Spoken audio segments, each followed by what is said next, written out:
Hi, everyone. Welcome. Thank you so much for tuning in. My name is Audrey Stewart, and on behalf of Harvard Bookstore, I am so excited to welcome you to tonight's event with Paul Mendez discussing his debut novel, Rainbow Milk. He is joined tonight in conversation by Bryan Washington.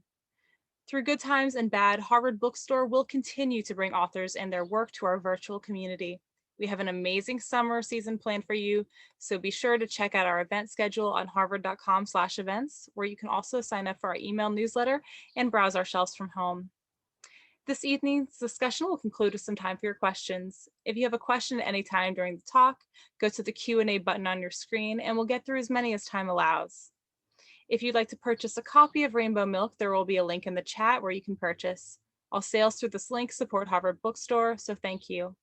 There will also be a link for donation in the chat if you would like to give additional support to Harvard Bookstore.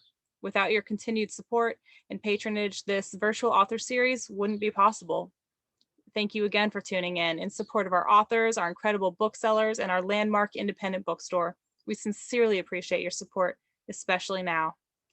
And as you may have experienced in virtual gatherings this past year, technical issues may arise. If they do, we'll do our best to resolve them as quickly as we can. So thank you in advance for your patience and understanding.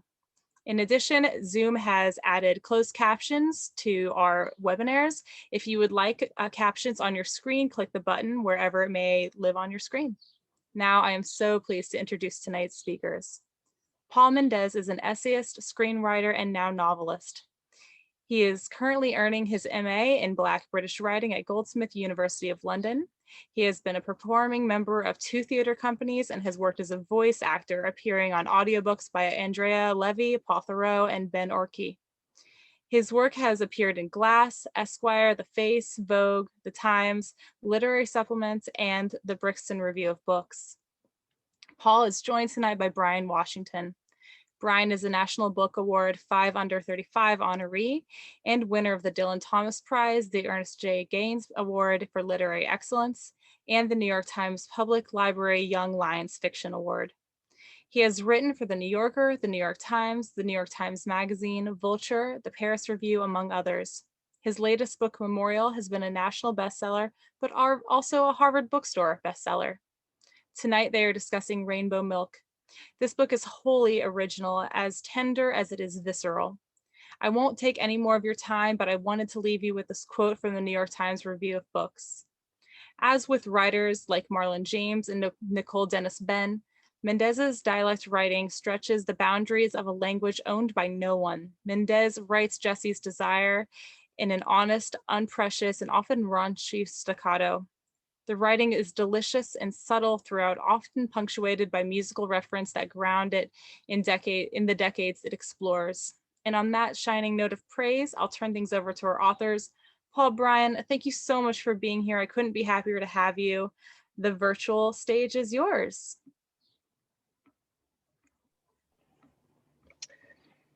Hello, thank you so much for having us. Hey, Paul, and many thanks to the Harvard Bookstore for hosting this event and showcasing events and spaces for storytellers and the stories that they're telling. Really grateful. In many ways, it feels like a big gift to get to talk about Rainbow Milk today with Paul. Had the really great fortune of reading the novel last year when it was published in the UK and just really being blown away by everything that Paul was doing narratively, everything that was happening on a thematic note, but also the ways in which Jesse's interiority was treated with such humanity and such autonomy and allowed him so much of the benefit of the doubt in a way that feels especially rare. So it just was the biggest joy to get to read then. It is a bigger joy to see the book continue to find its readers now. So just really grateful. I'm really excited to talk about it. Yeah. Thank you so much. That coming from you especially is wonderful to hear. Thank you so much. And I've loved your work as well, I have to say. Absolutely adored Lot and Memorial. Well, many thanks.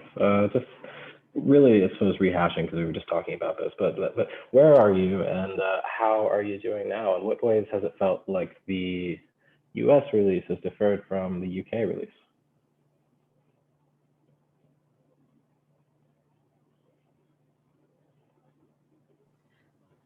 Paul did mention that he's had some internet problems, but I'm sure he'll be back in just a second. Oh, hi, Paul.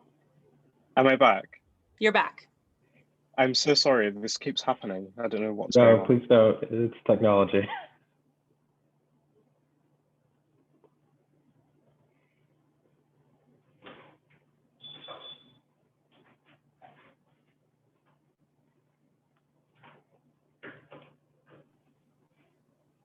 Well, while we wait for him to come back, Bryan, were there any particular passages in Rainbow Milk that you found particularly important, or moments that you think the audience should be aware of?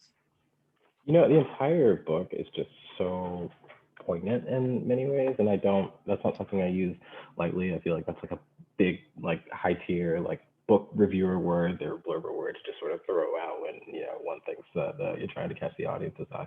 But the way in which histories collide with one another, the way in which the question of what is owed between a family and a child, between a father and a son, between a person and themselves, what a queer person owes to themselves is illustrated and just really developed over the course of the text is just a boon to get to read. All of which to say that I'll read a little bit from Jesse's vantage point, not too far into the novel, and I'll read a handful of paragraphs, yeah? That'd be great, thank you. Go ahead.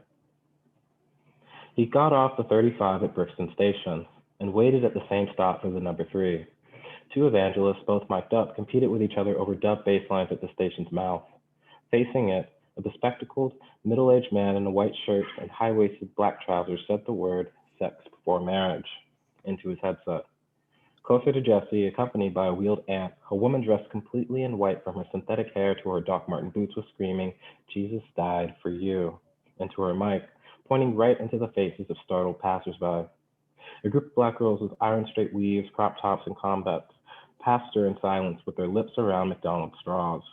Crowds of white people dressed in leather, skinny black denim, and band t-shirts, some carrying pint glasses and bottles, were dispersing onto buses and into takeaways. A police car waited until it crept into Jesse's personal space before deploying its siren, making him jump and swear before it escaped through the traffic. Men with dreadlocks stuffed into yellow, red, and green knitted hats sold posters of black legends and incense from trestle tables.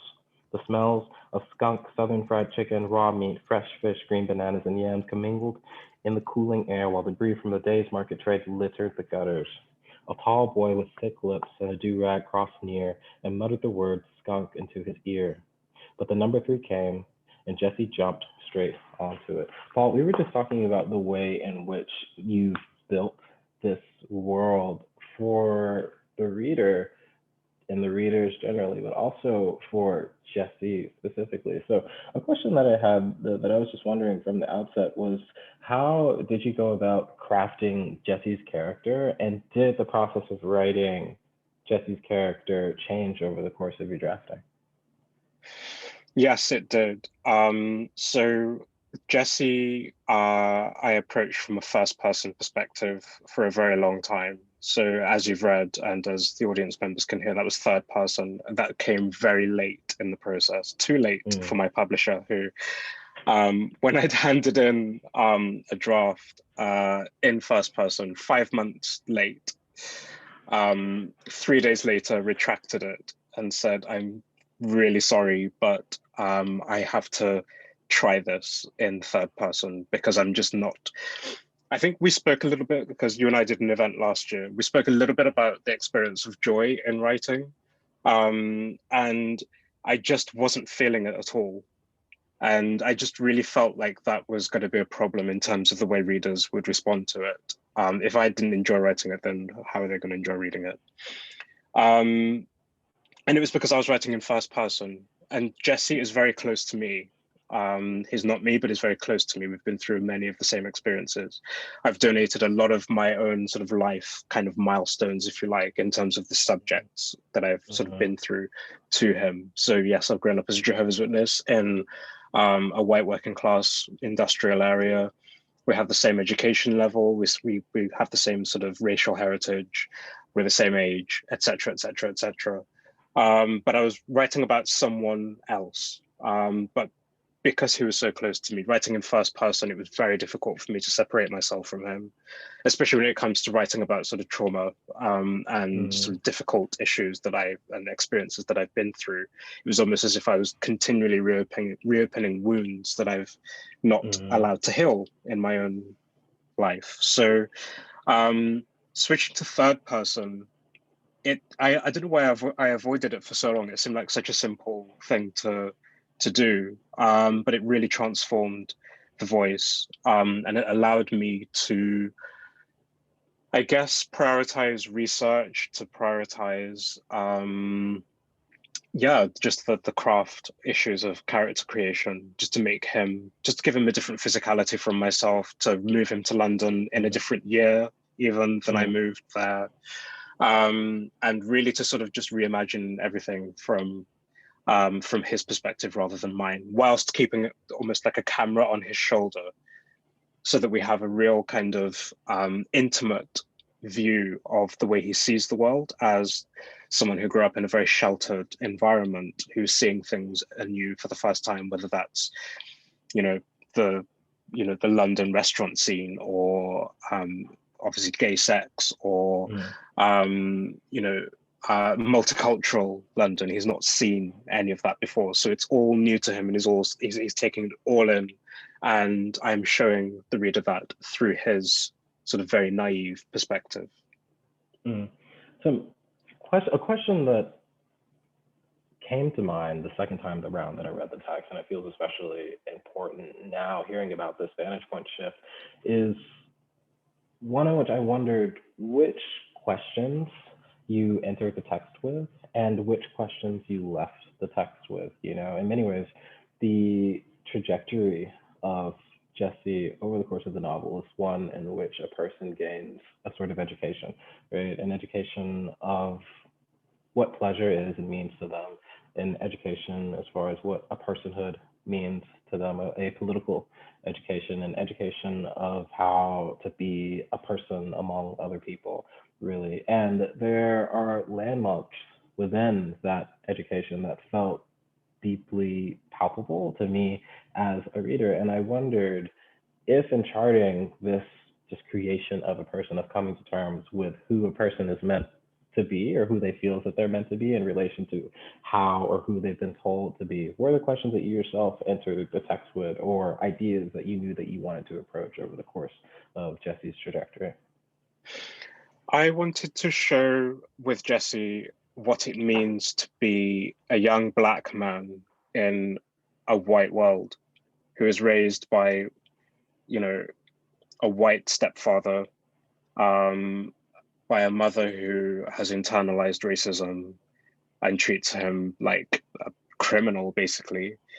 In a religion where you have a hierarchy of, a group of elders, all of whom are white men, and you kind of grow up with the sense of, okay, so one day I'm supposed to be them. Like, as I grow up and become an elder, I should be that person. And you kind of, it's almost like the Fanonian mirror effect. If that's all you can see, that's who you think you are. But the world is going to tell you in no uncertain terms that that is not who you are. They're going to put every single stereotype, every single thing that Black masculinity represents to them onto you. They're going to project that onto you as soon as they see your face. And Jesse doesn't know that, and he's also told that it's an us and them kind of situation when it comes to his religion. So Jehovah's Witnesses believe that everyone who's not a Jehovah's Witness is part of the world, and they're no part of the world, just as Jesus was no part of the world. So it's a very kind of binary kind of thought process. But when Jesse leaves, he has to learn for himself, and sometimes the hard way, that we live in a very complex world, and it's not just us and them. It's the people who we are taught are bad can actually be the most compassionate people. And so my question, really, as someone who's much older than me, who went through all of those experiences, how do I recapture that authentically? I'm bourgeois now. Like, I can sort of pretend all I like, but, I'm basically, middle class as hell now. Like, I'm not the kid who, went hungry as a child. I'm not the kid who ran away from home. I'm not the kid who had to sort of learn the hard way. In many ways, I'm not the kid who went through the things that I went through anymore. And whilst, I can remember those things, it's very different in terms of telling that person's story in a literary kind of space. So one that is authentic and one that people will recognize and one that people will learn from. So I had to figure out through craft how to tell this person's story. And also, so Rainbow Milk doesn't just concentrate on Jesse. It begins in the 1950s with Norman Alonso, who is a Jamaican immigrant to Britain, who's in his early 30s. He's the father of two very small children, fit, healthy man, former boxer, but he's been beset by unexpected illness, disability, and he can no longer work. And he's this 6'4" guy, big guy in this quite small house, looking after two tiny children, and he's blind, and he doesn't know, whether he's going to trample on them one day, So he's based on a family member of mine of whom I know very little, and I just wanted to honor the multi-generational aspects of my identity and of I guess the general identity of third generation Black British people.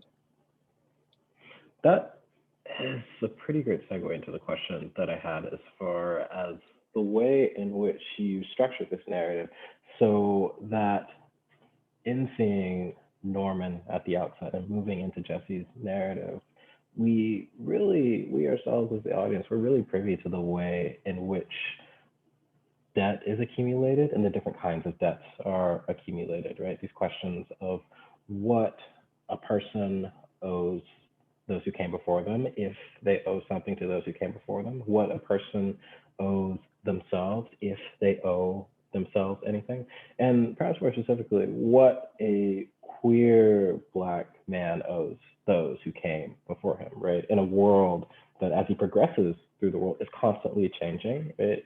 Both changing as far as what is physical and tangible, and also what is intangible, what values he's told he's meant to have and what values he actually does have. So I was wondering if you could talk a bit about the way that your novel approaches the question of what is owed, but also the ways in which history forms us and our family's histories form us. That's a really nice question, because I think the way Black history is taught, I'm not sure what it's like in the US, but well, at least you guys have historic Black universities. At least you have like a long history of Black people, like 400 years living in one place and sort of creating a culture of their own. Like, I know that that's an oversimplification of the actual fact, but we don't have that in the UK. Black people, yes, have lived in the UK for thousands of years, since Roman times, in small numbers. But there hasn't been a Black British culture in this country until 70 years ago, when the Windrush ship first moored at Tilbury in 1948, changing Britain forever. So I'm just third generation, and that history is alive in me. And so my grandparents, all four of them, came from Jamaica, moved to England in the 1950s. Me as their eldest grandchild, certainly living in the UK, I knew nothing about their experience before moving to England, or when they first came here. They would never speak about it. They were always extremely circumspect about their experience as the Windrush generation, which is a new phrase. They would never refer to themselves as the Windrush generation. That was only when the Windrush scandal broke in 2017 that they became known as this group of people. And it was that scandal actually that really got me to started to think about my paternal grandfather, who I described earlier. He died when my dad was 2 years old. So my dad has grown up without a father, without that sense of, I guess, continued history that's been interrupted. Born here, but seen by people here as a foreigner. So he's living that experience on a daily basis. and just trying to survive. He didn't have the access to education. And it's like almost a typical kind of immigrant generational saga in which the first generation moves to the sort of the mother country, if you like, and sort of puts down roots, works 3 jobs, brings up their children, helps their children through school. The children, the first generation born in this new territory, you know, see themselves as British and I guess just acclimatized to the new environment in a way that their parents could never dream of doing. And have children who are absolutely de facto the mother country's fruit off the branch. But we have the education and also the curiosity, because we're 1 generation removed, to be able to look back and actually, we have the privilege as well of rehabilitating that past. You know, Norman, or the person who Norman is based on, didn't live to be able to tell his story. So I guess it's up to me, because, you know, who else is there, you know? Having said that, I, as a Black queer man, don't feel like I owe anyone anything, really, because of what I've had to go through, you know, being kicked out, being told you don't belong here by the people who sort of brought me into this world. So I don't owe anybody anything. And that's kind of why I wanted to tell Norman's story and the story of Robert, who is Jesse's father, who has a small but very important role in the novel. I wanted to tell their stories through a queer lens, because it helps me to, I guess, reclaim my family history at the same time as reclaiming queer history. And, you know, we've been through so much in the UK. You know, this isn't even going into the subject of colonial legacies when it comes to homophobia that's imposed by the Christian sort of missionary experience. But, you know, Norman moves in the 50s, where you've got the Wolfenden Report happening in 1957, which recommends that homosexuality is legalized, or at least not considered to be a disease or a mental condition anymore. It takes 10 years then for partial decriminalization to happen. And then when the next generation comes along and they think, oh, we've got all of the freedoms that the previous generation didn't have, bam, you come into contact with the AIDS crisis. So then you have to move on to the next generation, and Section 28, which was introduced in 1988 by the Tory government to ban the discussion of homosexuality in schools, but which effectively suppressed queer life in this country. That didn't sort of go out until 2003, when I turned 21, the year that I came out. So it was like a new world that I was coming out into, a world that was less restricted. And of course, all of these things are intersectional. You know, I'm still coming out to certain groups, even at the age of 39, even having been out for 18 years. So yeah, there's lots there really in terms of the debt owed. But I want to just conclude this by saying, I wish I've just read a book called Escape to an Autumn Pavement by a Jamaican novelist called Andrew Sulky. I'm not sure what his sexual orientation is, how he would have defined himself, but it was published in 1960. And as far as my research is concerned, it's the first Black British queer novel. Oh, wow. And there's so much in that book that I've done in Rainbow Milk, and I've thought exactly the same things, and I've had exactly the same moments of rage. And I've recorded exactly the same number of racial microaggressions, et cetera, et cetera, et cetera. And I'm like, why did I not hear of this before? You know, why was I studying dead white men in my English faculty at school? Why was I not given this? Because this would have saved my life. This would have done so much more for me. And that's the legacy that I want to honor and also to add to. A question that's tangential to that, I suppose, is as you were drafting Rainbow Milk, and particularly, I suppose, especially in the moment when you realized that a POV shift needed to occur in the edits onward, were there texts, were there authors that you felt that you were in conversation with, or were there works of art or just moments in the world that you felt that this narrative and this text were in conversation with? Well, do you know what? I'm a very susceptible reader. So I'm sure we all are. But when I was reading Marlon James's A Brief History of Seven Killings, I was like, oh, great. So I'm just going to have this from like 6 or 7 different perspectives. And, you know, it's all going to be fine. And like, da da da. And I sort of got so far in. And Norman's narrative actually originated as part of that sequence of events, and I kept it and sort of kept it as part of what became Rainbow Milk. But so I went through a hell of a lot of different drafts and processes. But certainly in terms of the way the narrative jumps forward in time without actually sort of giving you much of a summary of what happened in between. Alan Hollinghurst's The Sparshalt Affair, which came out in 2017, just as I was getting my book deal, set in the second half of the 20th century, moving into 21st century, 5 sections. I was really kind of inspired to tell the story in that way, and just to show what's happening rather than sort of tell the sort of summary in between.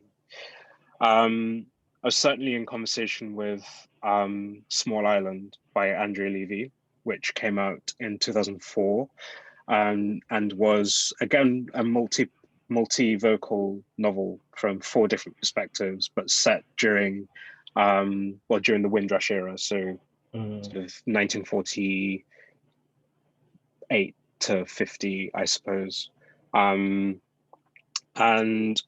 certainly in terms of voice in that novel, I was involved in part of the production of the audiobook that she recorded herself and I quality controlled. Oh, wow.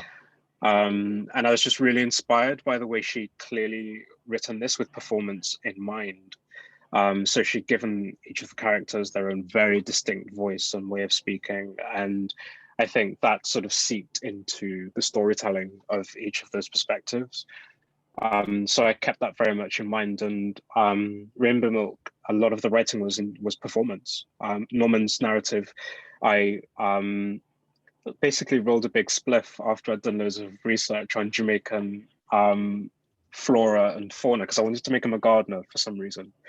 Smoked a massive joint when I got home, and recorded myself speaking Jamaican patois, recorded this monologue just about my sort of in character. I'd done some acting as well. I played Othello, so I understood what an actor does in terms of the method, in terms of sort of creating someone's physicality and entering into that person's mindset. And I just sort of accessed Norman's character that way, recorded this monologue and transcribed that. That became the first draft of Norman's narrative. So I threw the kitchen sink at this book, basically. I don't really have a craft as a novelist. Like, I'm just coming to this from having lived an experience, kept journals for years and years, and then sort of put enough material together to show a publisher who then encouraged me to find the fiction in it. And that was my initiation into fiction writing. And so I didn't know what to do. I'd read Proust, I'd read Hollinghurst, I'd read Baldwin, I'd read Morrison. But you know, it's a big leap to actually finding your own voice. And just finally, I will point out Samuel R. Delaney. So in terms of writing about sex work and writing about sex, do you know what? I didn't want to win the Bad Sex Award, which gets given out every year to the worst written sex scene in literary fiction. And I knew I was writing a lot of sex, and I didn't want to go there. I just wanted to be really absolutely honest and faithful to the sex that Jessie was having. So I read The Madman by Samuel R. Delaney, which is absolutely disgusting. In the best possible way. And I just kind of thought, you know what, as long as I mean, he's gone all the way over there with that narrative. He has done that. And I'm, you know, I'm not going to go that far. So I'm happy to sort of be in this space and to write in this particular way. And just to be honest, and to be honest, I've had mixed responses to the sex scenes, but I think most people have been really generous in their reading and accept that the way I've written the sex scenes is very much within the realm of Jesse's experience. As I said before, just like his experience of restaurants, just like his experience of different languages and accents, different foods that he's exposed to. It's the same detailed, honest writing. Yeah. Every time that I've read your novel, the sex scenes are as visceral as they were the first time. They feel as honest as they were the first time around. But something that is a rare thing, I think, certainly as far as literary fiction and contemporary literary fiction in the States is concerned, is the autonomy and the benefit of the doubt that you allowed a queer Black man in his sexual experiences, and the way in which Jesse navigates these experiences without trauma as the primary and sole catalyst, without the undercurrent of something that he's meant to learn from the experience, or something that he's meant to find or to dissuade him from over the course of the experience.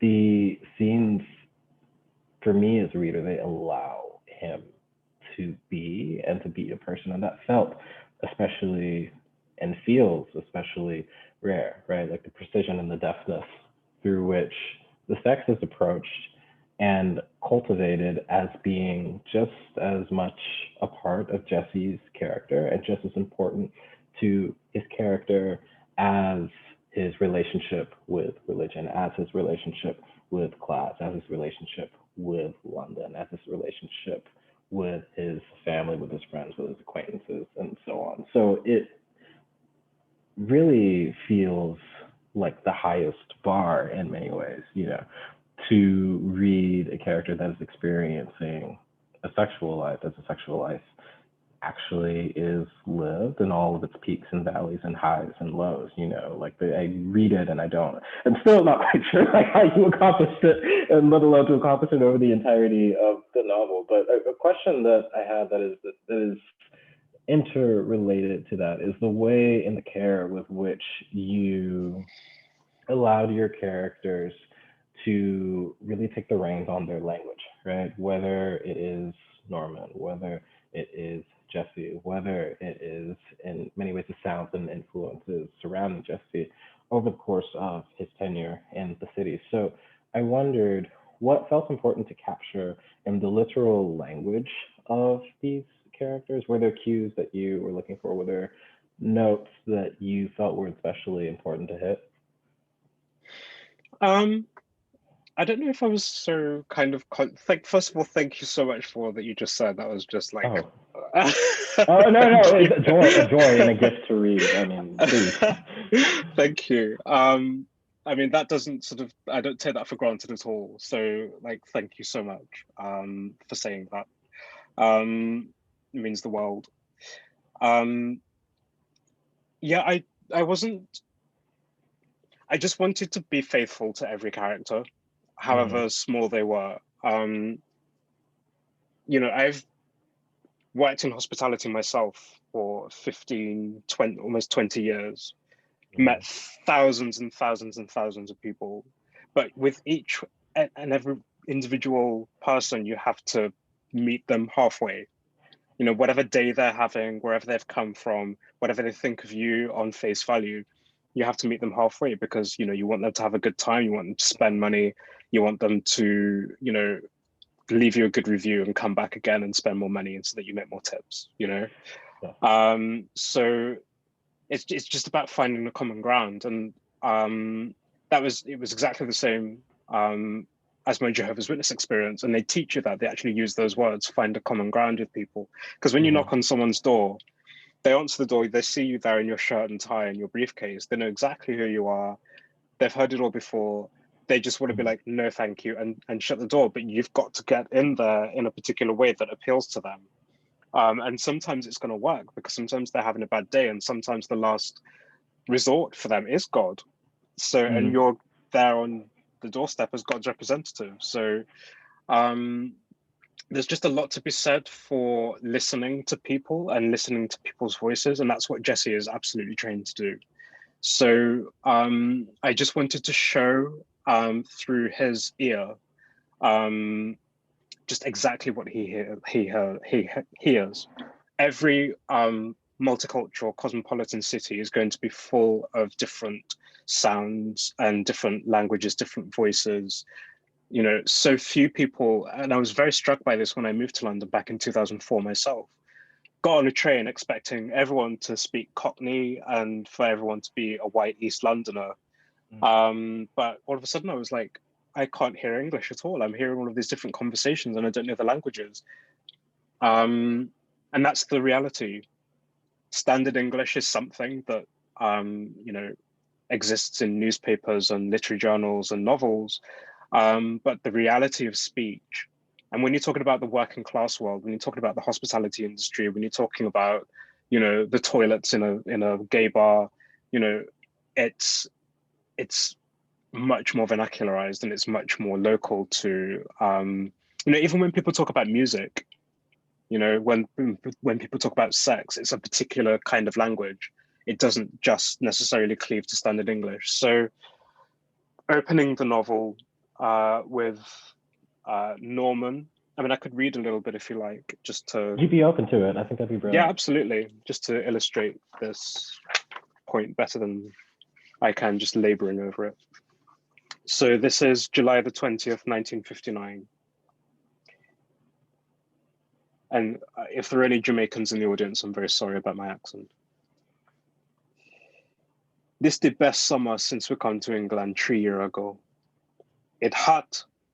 Not hot like Jamaica, but I don't feel a cloud past the sun today. And no rain has fallen for a long time now. I stand on my front lawn and breathe. The bush are strong with plenty of fragrant rose. My son Robert loved to tot around with the watering can that almost as big as him. I can hear how much water he is pouring on each root. I don't know how he can't feel the cold water dribbling on his foot. Strong little man. He is going to be tall. Already is quite up to my knee. Glory want to help, but she is too small, and I have to listen for her all the time in case I trip upon her or she scratch herself on the fawn.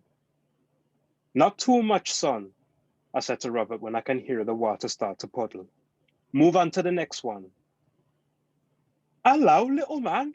Have you helping your dad water the garden? Mr. Pierce, my neighbour, made me jump as he walked up in path. Say hello to Mr. Pierce, Robert. Hello, he said, all quiet. I say, good afternoon, Mr. Pierce. How are you today? Knowing he will just go on and on about his ailment.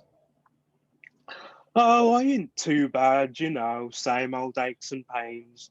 My arthritis has been playing me up somewhat rotten, but I can't complain. Ethel ain't well herself with her legs. Can't wait till your lad's big enough to run down the shops for we. Anyway, it's a bit hot for me in this heat. It's all right for you coming from the West Indies. Not really, I say. My body used to the cold now.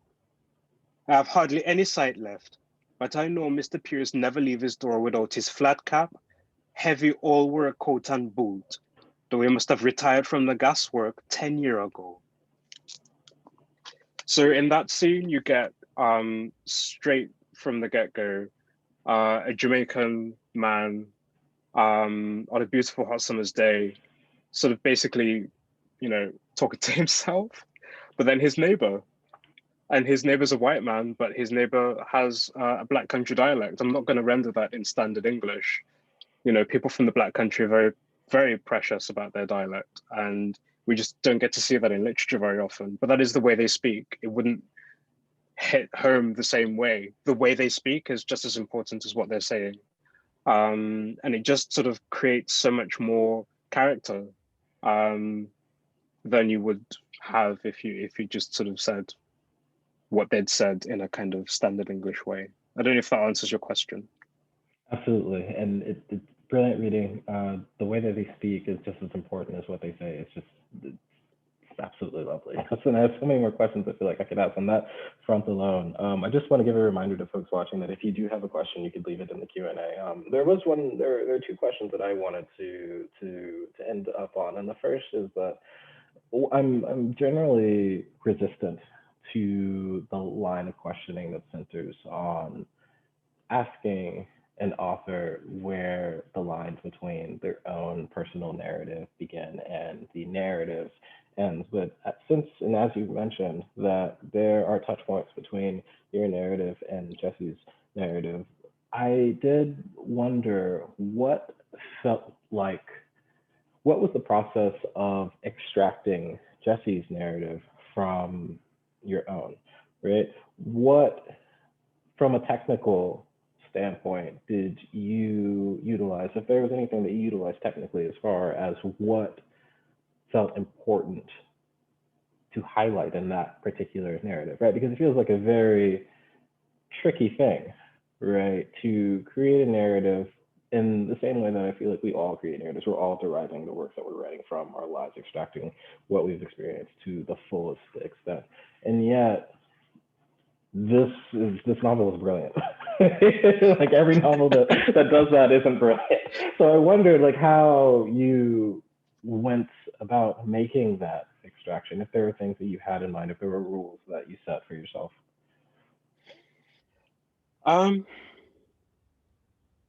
Every character that Jesse encounters is a fictional character. Every interior space that he enters is a fictional space created by me. I'm not sure that I think it's just a series of small choices rather than small, like several big choices. So like I've said, you know, his life trajectory matches mine quite a lot. His emotional trajectory matches mine quite a lot. But every scene and situation is something that I've created. So, however, I should point out that I was able to talk about Jesse's experience growing up as a young black man who wasn't aware of his blackness by giving him a white adoptive father, and that is not my experience. My dad is black. My biological father is still married to my mother, etc., etc. So I created the character of Graham, Jesse's Jehovah's Witness adoptive father, as a means of exploring.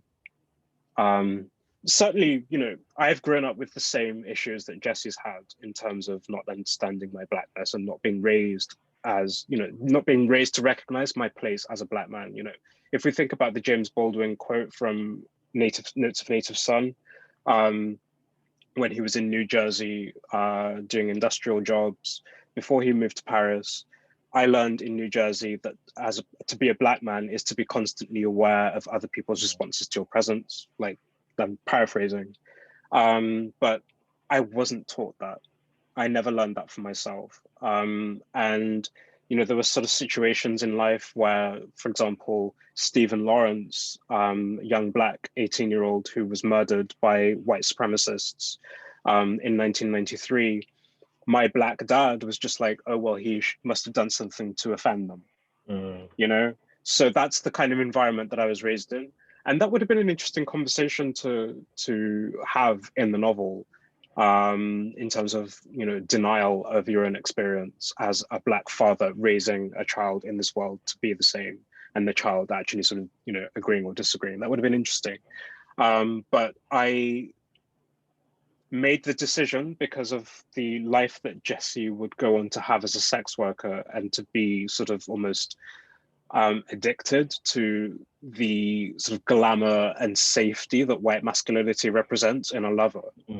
I just thought that having a white stepfather would help me to access that trajectory more easily and more believably. So that was one thing. Also, I wanted to show some of the differences in the experience of two Black queer men between Norman and Jesse. So they're 50 years apart. They never meet. They don't know each other.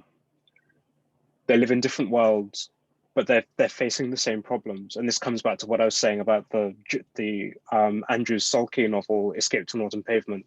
That was written in 1960, but I literally hit every touch point there, you know, in terms of the racial microaggressions, in terms of the way people, you know, everyone wants to sort of ask you where you're from, what you're doing here, and what you can do for them. All of these different things, you know, Jesse and Norman share those experiences. And so there were sort of those small ways in which I had to sort of hit both. And on a much less technical and much more accidental point, the shape of the novel happened as it is because I wanted to write Robert's story in full, but knew that I had to do a lot of research. And the thing is, the difference between Norman's generation, a lot of people have passed on. You have to look at the literature. You have to look at their, you know, the few people who've survived. You have to look at their documents. I only have one grandparent left and they're in assisted care. So it's not really like I can sort of go to them for knowledge. But the generation that Robert was part of in the 70s and 80s mostly are still alive. And I know a lot of these men and women who were queer Black people in the 80s, living in London, living in the West Midlands. And I needed to honor them by speaking to them and getting their experience. Not that I just, you know, steal their material or anything, but like I needed to just, you know, have their input. And I didn't have time, you know, my deadlines were like, no, you can't do that. So the structure of the novel ended up being Norman and Jesse basically enclosing themselves around Robert's lost generation, and telling all three generations story between the two voices. And this is kind of an exclusive almost. So I'm working on Rainbow Milk as a screenplay. And many congrats. Thank you. And yeah, a TV series. So I will get the opportunity to tell Robert's story in full. So it'll be a different dynamic going forward. And yeah, I'm just looking forward to the challenge actually of doing that. And so now I'm doing that research and I am speaking to that generation, you know, conducting interviews, which I hate doing. I'm terrible. So much respect to you. Wow. But yeah, it's a living thing, and it's still kind of, I'm still learning from it, and I'm still kind of doing the work. Brilliant. Yeah, that's excellent news. I do want to make sure that there's time for Q&A, but I suppose the last question that I wanted to end on was, what did you learn having written the book? You know, where you're very much on the back end of it now, right? There was the UK release last summer, there's the US release now. What do you feel that you've learned now that you've had some removed from the process of writing the book, from the time that you spent within and inside of the book? Well, I've learned something tonight, really, even that my little story and my little presence with Rainbow Milk is necessary and valid, that it has its own contribution to make and its own kind of seat at the table almost, because so few stories like this are told. And that kind of reminds me of what you were sort of talking about earlier. You know, part of the reason why it sort of has the impact that it has, it's because it's written by someone who comes from that world.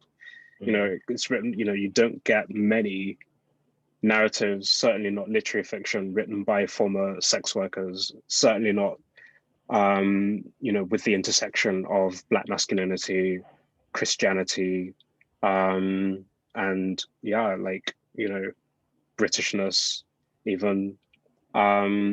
So there's a real kind of sense that it can come in and sort of contribute something different to the mainstream narratives when it comes to queerness, when it comes to Blackness.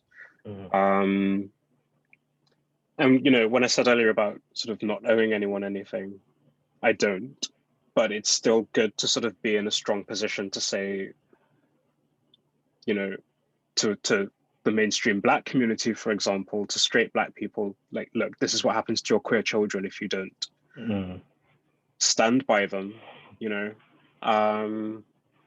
You know, Jesse goes through experiences that he could have died from. He's far too naive, far too trusting, and his parents weren't even reporting him missing to the police. They weren't calling him, you know, they weren't making any effort whatsoever. And times probably have changed for young queer people in a sense, but then you only really have to look at the way young trans kids are being told what they can and can't do, and demonized by the law in their states, that this conversation is not over. And, you know, if there's anything that I have learned, it's that I have the power to actually, I don't know, help people change their minds, I guess.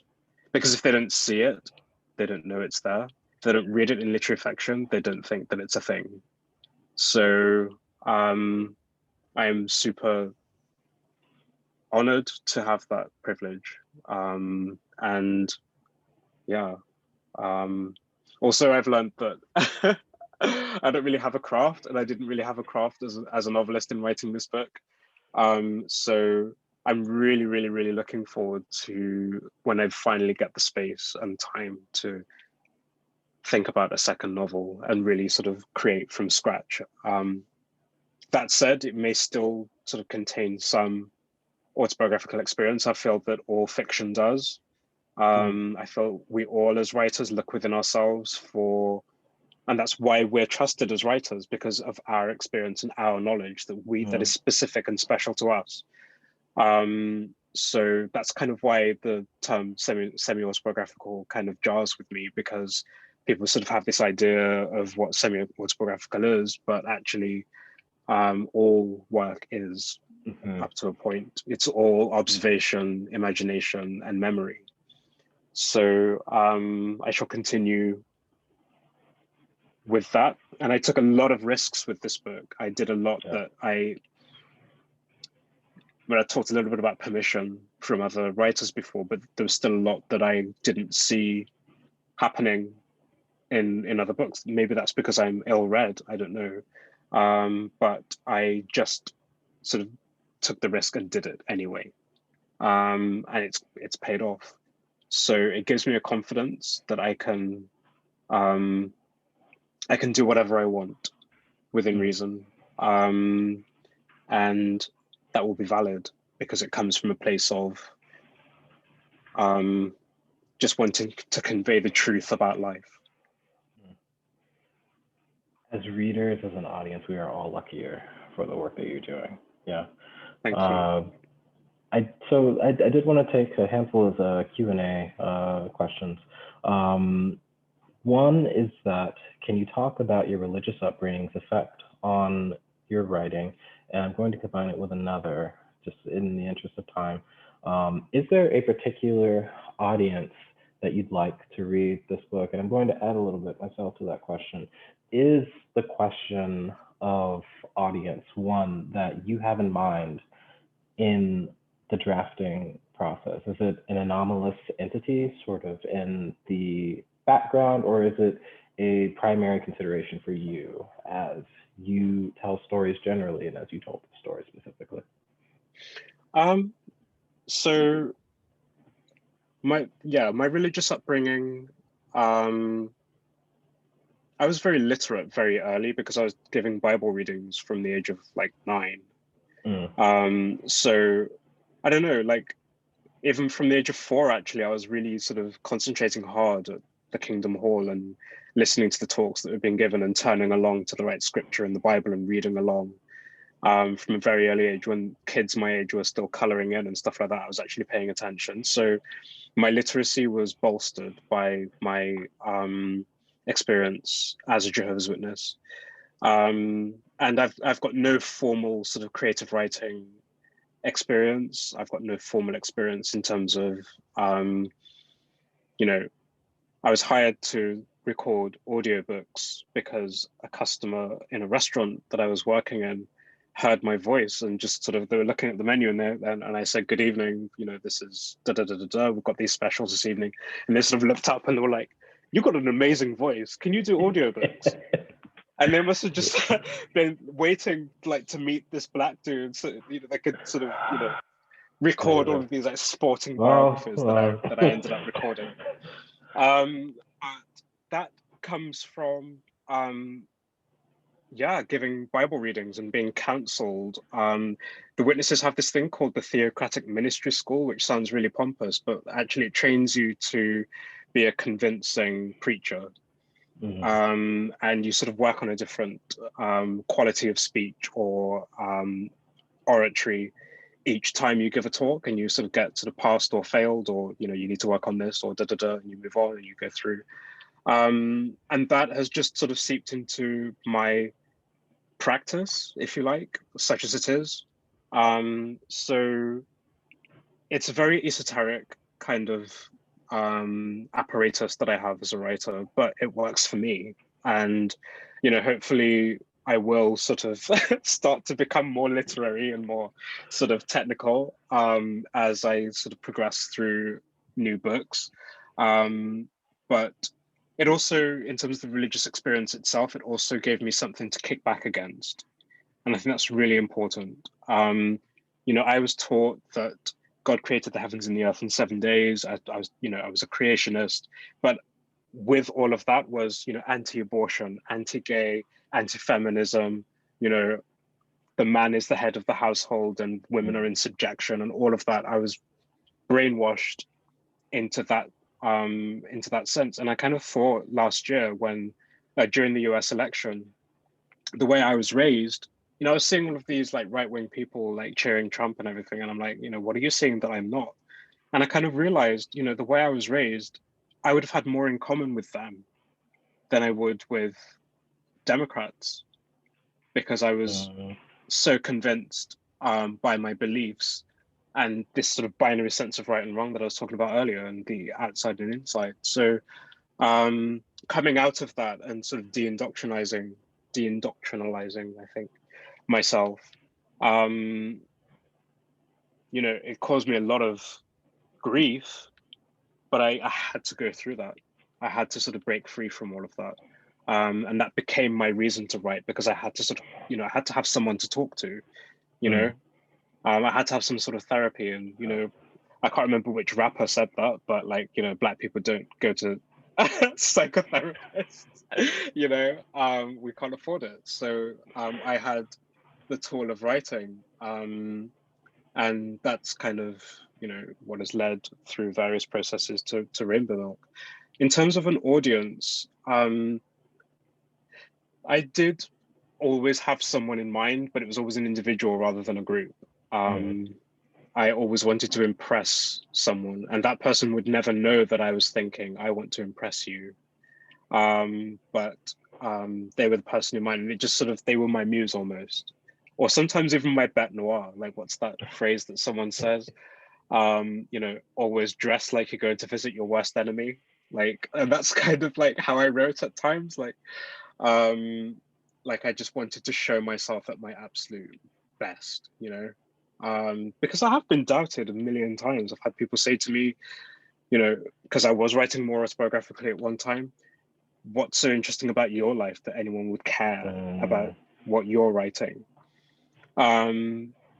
So certainly as Black, queer, young male authors, like, you know, we haven't got it all mapped out for us. We haven't got like a whole kind of library stacked from floor to ceiling for a mile of books that were written by us. So when people say things like that to you, it's just so diminishing. So it actually helps not to have an audience in mind, but just to sort of speak your truth and to do and be yourself and do yourself justice and write the things that would make you happy. That's why there's so much pop music in the book.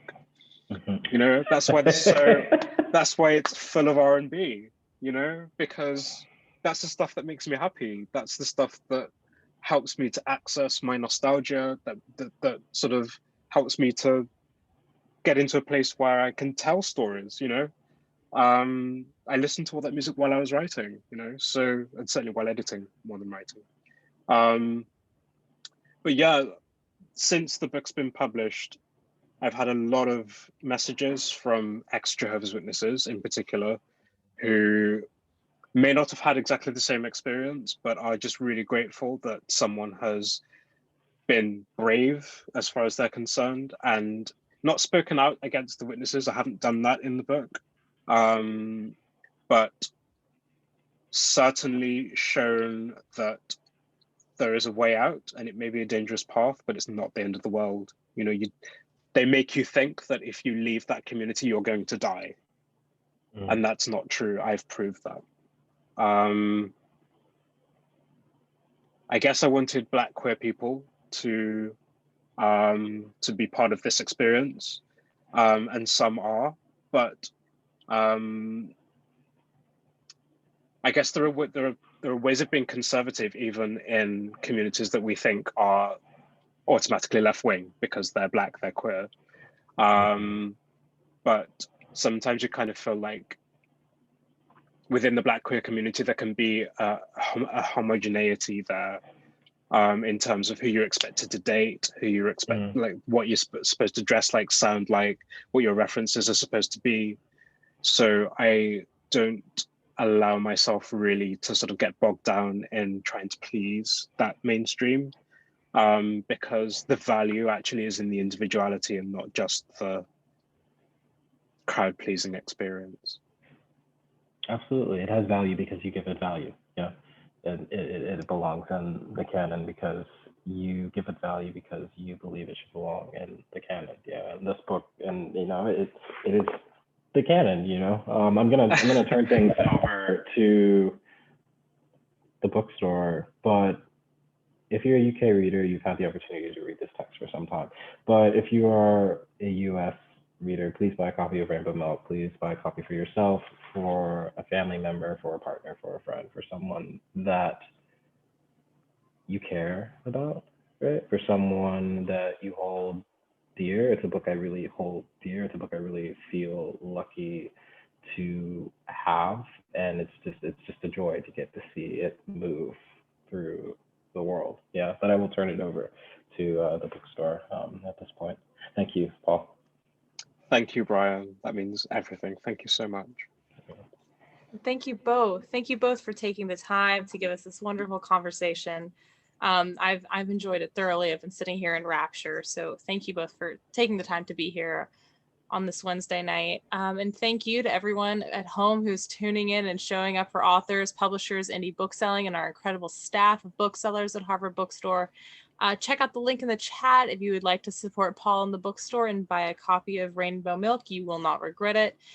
Please remember to shop indie and shop local. And from all of us at Harvard Bookstore, happy Pride and have a great rest of your week. Thank you so much, everybody. Thank you. Happy Pride all. Take care.